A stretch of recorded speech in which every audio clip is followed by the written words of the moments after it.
just have to escape today. We do. We've got to get through this, and we're going to walk through it together. We've got a team of meteorologists right here at News Channel 5. There are 5 of us, and we're going to be keeping you informed on air and online because this situation is going to unfold potentially in a very destructive way. It's going to come in 2 forms. The first wave is happening now. The second wave, which will be more intense in the way of wind, speed, and our tornadic threat, is going to start around 2 o'clock. Should be out of here by 10 p.m. Now, because of the speed of this system, it is going to be booking it eastward 60 to 70 miles per hour. That's interstate speed. And because of that swift motion, warnings are going to be popping up and you're not going to have a lot of time to get to your safe place. That's why I really want it just to be second nature. You know where you're going to go. You've already spoke with your family. You have your helmets out. You've got your tennis shoes next to your safe place so you can just go there immediately.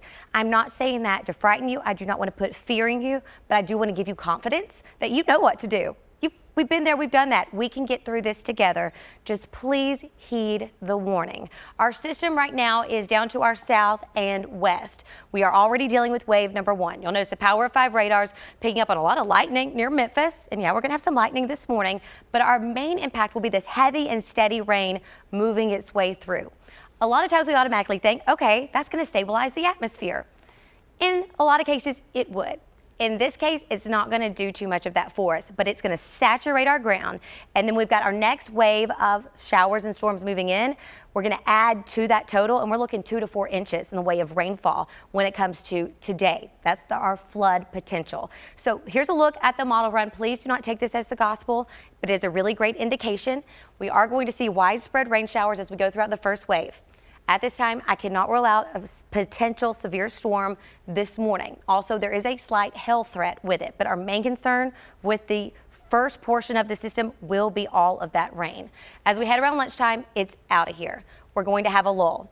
Now, a lot of times we think if we have the cloud cover, that's going to keep us on the lesser end of the severe deal.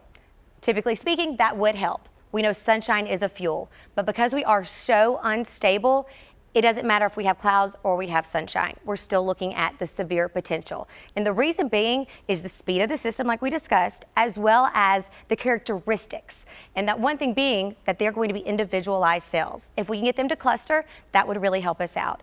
But right now they are looking to be individualized, so they are going to have a lot of energy they're absorbing from the area around them. The potential for a spin-up tornado is likely.